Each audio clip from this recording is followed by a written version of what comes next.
Okay, this question is C. So we've got a solution of tin chloride.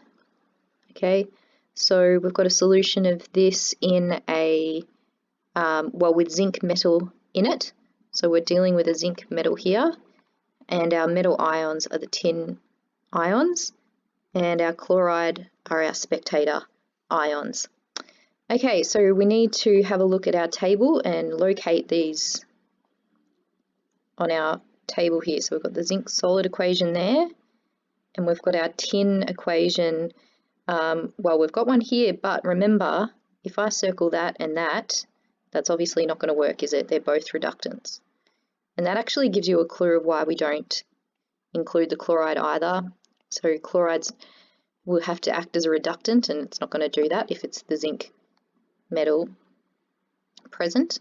So it's not that equation that we're after for the tin. So we've already got our reductant, we need an oxidant. So where is the tin? Here. Tin 2+ ion is here. So this is the equation that we write. Now we know that we're not dealing with the tin 4+ ion as well, because when we look at this formula, if it's Cl2 here, then the 2 must have come from the 2+ of the tin here. Okay, so because there's a 2 there, we know that it was actually a 2+ tin ion. So we need to locate the 2+ tin ion where it is an oxidant.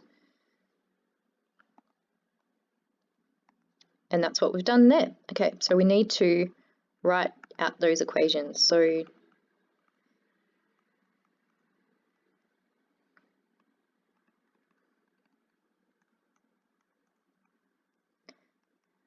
solid, solid, aqueous, and aqueous. Okay, so let us circle the things that we have present in our experiment. We've got this tin 2+ ions, and we've got our zinc metal, and we need to draw a line between them. And so this is downhill, so we do get a reaction. And so the top equation is always going to want to go to the right. So SN2 plus 2 electrons will go to the right, so I will just write a single arrow this time. And zinc is going to want to be oxidized, so that's my oxidation reaction there. Okay, so let's add our states in. Good. Now we want to join our equations together. So electrons are the same value, so I'm going to join them together with and cancel the electrons at the same time. So I hope everyone's okay with that.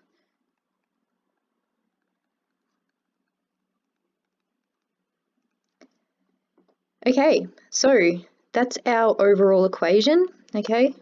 Overall equation, but the question's asking for a fully balanced chemical equation, and what they mean by that is to include the spectator ions.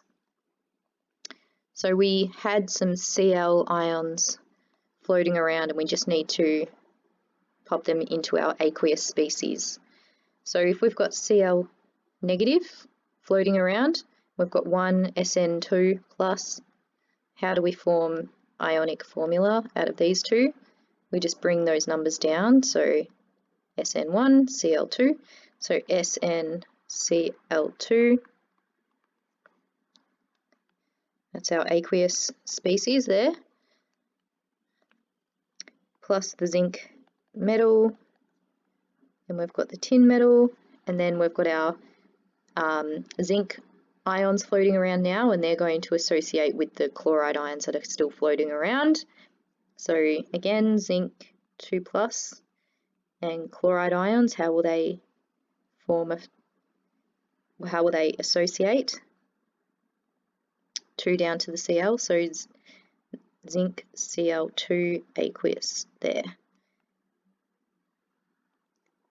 So in reality, these are really just floating around by themselves, the tin 2+ and the chlorides, and the zinc ions are floating around and the chloride ions are floating around.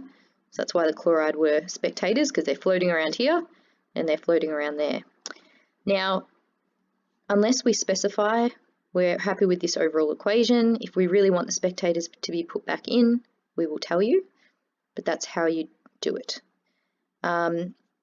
So that is it. So that's the answer to the overall equation.